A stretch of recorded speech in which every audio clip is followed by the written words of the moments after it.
Back to the forecast. We have so many changes coming our way. It's all going to packed into about 24 hours. A little bit of a merry-go-round, and we've got some wind. I don't think we've talked a whole lot about that either. Yeah, so the winds have turned out of the south, and that is what's actually helping to keep the temperatures mild this morning. And also, it's bringing the humidity up, of course, bringing some moisture from the Caribbean.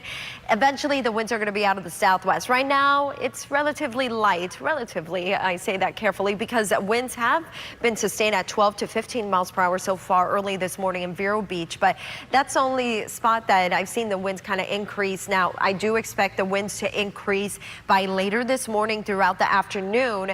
And by this afternoon, out of the southwest and west, 15 to 20 miles per hour out there. The rip current risk is at a moderate level right now, but that's going to turn over to a high level once the front is passing through, and even as it remains to the south of us by tomorrow. So just keep that in mind. Also, we could have some of that rain due to quick moving showers and isolated thunderstorms. So boaters, beware of that. That is happening this afternoon. Also, inland waterways right now to moderate chop. Now, again, the winds are going to turn. The southwesterly flow is what's really going to heat things up quickly. And so highs today are going to manage to hit those mid 80s by around 1 o'clock. And we could, in fact, get into the low 80s by 11 a.m. before we even close off the morning. Also, rain chances go up throughout the afternoon. So between 1:30 to about 6 o'clock is the timing of when we could have those quick moving showers.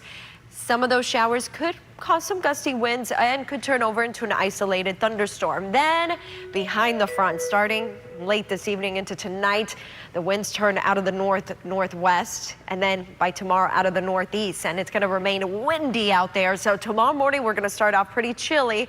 Some mid to upper 40s from Okeechobee to Sebastian, and then everybody else low to mid 50s. But with that wind coming off the ocean throughout the day, it's going to feel quite cool, to say the least. The high tomorrow in the Palm Beaches, low 70s, the Treasure Coast, upper 60s. Now, we rebound quickly. Winds turn out of the east Friday through the weekend, and so that will help with the warm up back into the low 80s this weekend. There's a chance for a few showers Sunday into early next week, too. And as far as the winds go, it will be windy for much of the weekend, then on the breezier side Monday, Tuesday.